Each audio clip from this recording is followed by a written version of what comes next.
Salut l'équipe, Bitcoin, nouveau mois, nouveau trimestre, nouveau semestre. Les gars, la bougie d'hier était très importante. On a clôturé pas mal de choses. Donc on va voir ça aujourd'hui pour que tu saches tout autour de ces bougies qui sont hyper importantes. J'espère que tu es prêt. C'est parti. Au moment où j'enregistre, le BTC, il est à 106 800 $. Il a perdu 1,3%. On a Ether qui est sous les 2500 $. Il perd quasiment 2%. Sur l'est de la c'est assez rouge, hein. Sauf Bitcoin Cash qui pousse un joli 4,5%. On a WBT qui perd 5%, c'est pareil pour Uni, PP et Pi. Et dans le bas du top 50, pas folichon non plus, c'est toujours Ondo qui est 50e aujourd'hui. Les gars, on démarre tout de suite avec cette grosse analyse parce que je veux rien rater.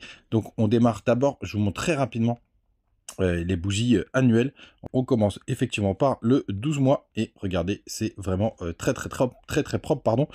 On a toujours une bougie rouge suivie de bougies vertes et d'ailleurs sur les différents bull run on a une bougie de bear market. Tac tac tac, on monte une bougie, 3 bougies vertes, une bougie de bear market, tac, 3 bougies vertes et là cette année on devrait avoir le top du BTC. Et d'ailleurs, ça a bien été le cas, puisque le top était en janvier, tout simplement. Donc, normalement, 2026 serait une bougie de bear market. Donc, très intéressant de voir. Je voulais que vous ayez cette perspective 12 mois. Ensuite, si on descend sur les time frames, sur les 6 mois, vous voyez, c'est à peu près pareil. On a à peu près 4 ou 5, enfin, on a plusieurs bougies de bull run. Et après, on a vraiment cette session de bear market qu'on voit, qui dure un peu plus en fonction des périodes. Mais on voit surtout qu'on n'a pas du tout les mêmes occurrences, hein, puisque vous voyez entre 2014 et avant la reprise haussière jusqu'en 2017, vous voyez, on a eu 3 bougies rouges, donc 1 an et demi de bear market. Sur le bull run de 2018, on a eu 2 bougies rouges plus un rebond, et après on a eu tout simplement une belle bougie rouge sur le deuxième semestre de 2019 avec même le crack Covid, alors que sur cette session, vous voyez, on a eu que 2 bougies rouges de bear market. Et donc on a un bull run qui est complètement différent, mais en tout cas ce qu'on peut noter, c'est que les bougies vertes c'est entre 4 et 1, 2, 3, 4, 5 bougies ici, et 4 bougies ici, et vous voyez là déjà on en est à 1, 2, 3, 4, 5, et donc possiblement on a peut-être trouvé notre top sur les semestres précédents.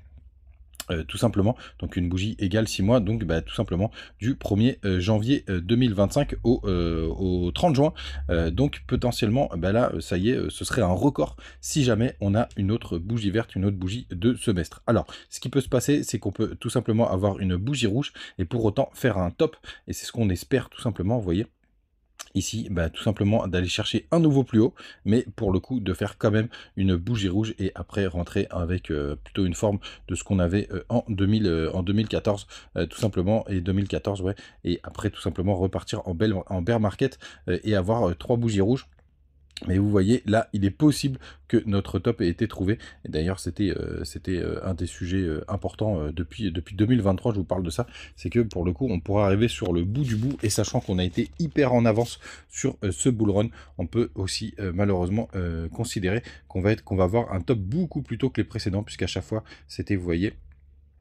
en 2021, on a eu un top, on a eu des tops en fin d'année à chaque fois, donc au deuxième semestre. Tout simplement. Donc on va voir ce que ça va donner cette fois-ci, mais c'est quand même assez rare d'avoir un BTC, vous voyez, qui est soutenu comme ça. Quand on descend sur le trimestriel, pareil, on a eu la clôture de bougie, hier, tout simplement.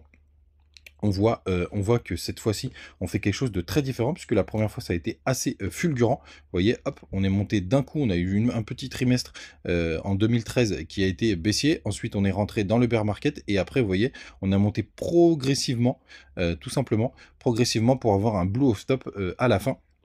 Ce qui n'est pas du tout le cas sur le bull run de 2021, puisque vous voyez, on a fait un joli W, un trimestriel qui est vraiment magnifique. Pour le coup, celui-là, on le voit même tout simplement sur le RSI. Et après, on a eu une montée fulgurante dès qu'on a break l'ATH. Vous voyez, on a eu 2 trimestres positifs.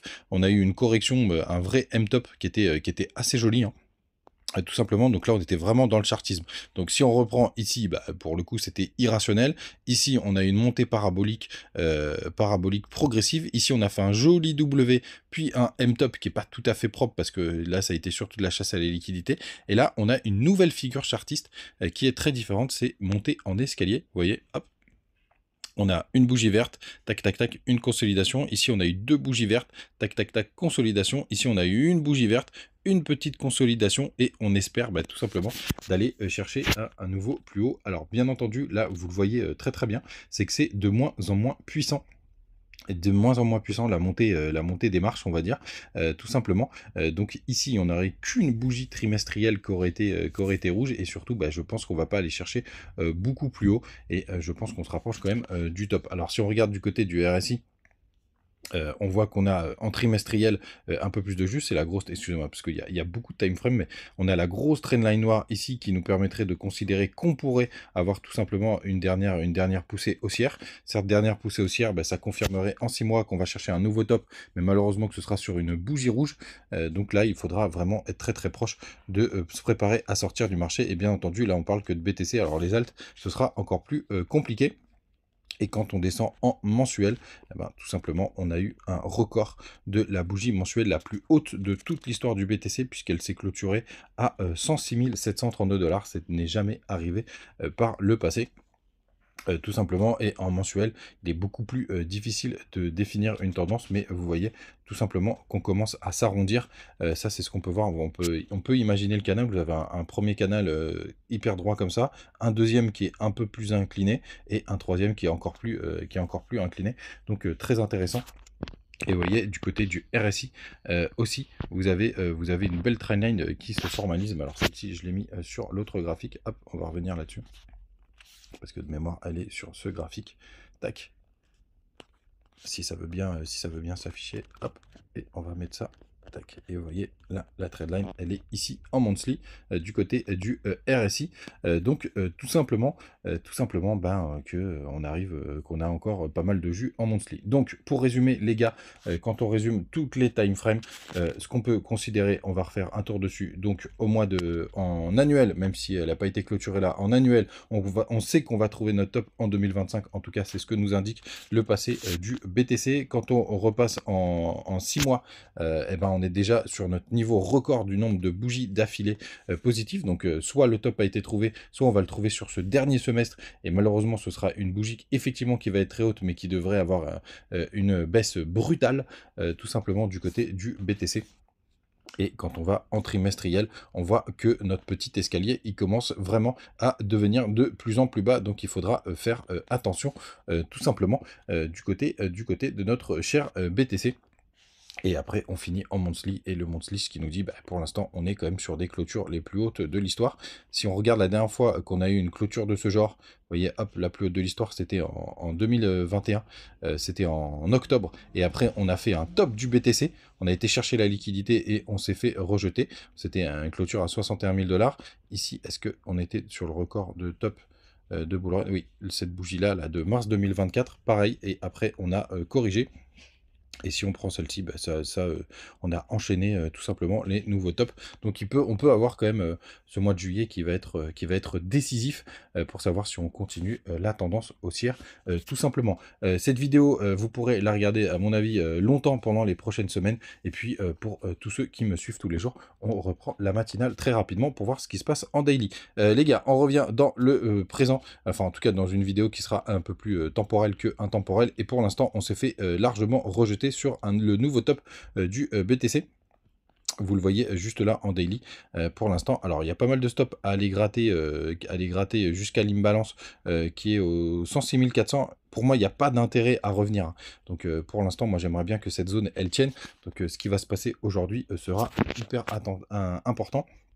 On va aller voir du côté de notre graphique sur BitGet. Vous voyez, là, pour moi, on a réintégré la consolidation. Il n'y a rien de dramatique, hein. On est vraiment sur les zones de support, mais il faut impérativement que ça tienne, les gars. Donc, cette journée va être assez décisive. Là, j'aimerais bien qu'on ne perde pas les 106 000 $. En tout cas, hier, ça a été vraiment très propre. On a été clôturer les gaps.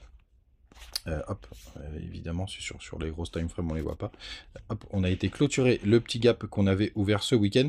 Celui-ci, on n'en est pas trop loin, mais c'était un gap de semaine, donc c'est beaucoup moins pertinent. Mais en tout cas, celui-là, on a été le chercher. D'ailleurs, tiens, je crois qu'on a fait un nouveau gap journalier. Non, il n'y a pas.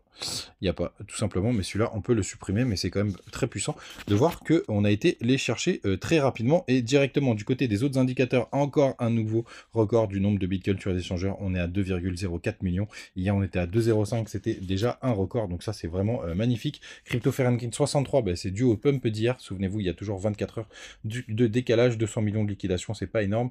On a les fundings qui sont encore très très bas, donc ça, c'est vraiment une très très bonne nouvelle pendant cette correction. Et on espère que là, c'est un dernier petit coup de flip. Et d'ailleurs, je pense que c'est le cas. Tout simplement. Du côté de ETH, on est en train de retester le bas du range hein, après la dernière incursion, mais ça pour moi c'est vraiment assez bullish. Hein. Pour le coup, là, moi, par contre, il faudrait que ça parte un peu plus forte et on est tributaire du BTC. Et après, dernier indicateur important, les gars, la Bitcoin dominance qui hier nous a fait quelque chose d'assez sympa. J'espère que ça a tenu. Hop, tac. Pour l'instant, on réintègre, hein, malgré la grosse chute qu'on a eu hier. Donc encore une fois, une journée qui serait décisive pour la Bitcoin dominance. Désolé pour cette, enfin non pas désolé, mais vidéo un peu particulière puisque je voulais que vous ayez le point sur toutes les time frames. En tout cas, n'hésitez pas, vous avez les liens du côté Trade Republic, Bitonix, Bitget, Crypto.com, tous ces échangeurs pour avoir des petits bonus. Trade Republic, ça marche très bien. J'ai encore touché mes intérêts mensuels avec un compte rémunéré à 2%, donc ça c'est plutôt cool. Et puis eh ben, vous savez les gars, mais n'oubliez pas, au-delà de l'analyse, de la grosse analyse du jour, les gars, n'oubliez pas, aujourd'hui, ce serait assez important de bien tenir les 106 000 $. Une petite mèche, on s'en fout, mais ce serait bien que ça tienne. Les gars, on se retrouve demain. Ciao.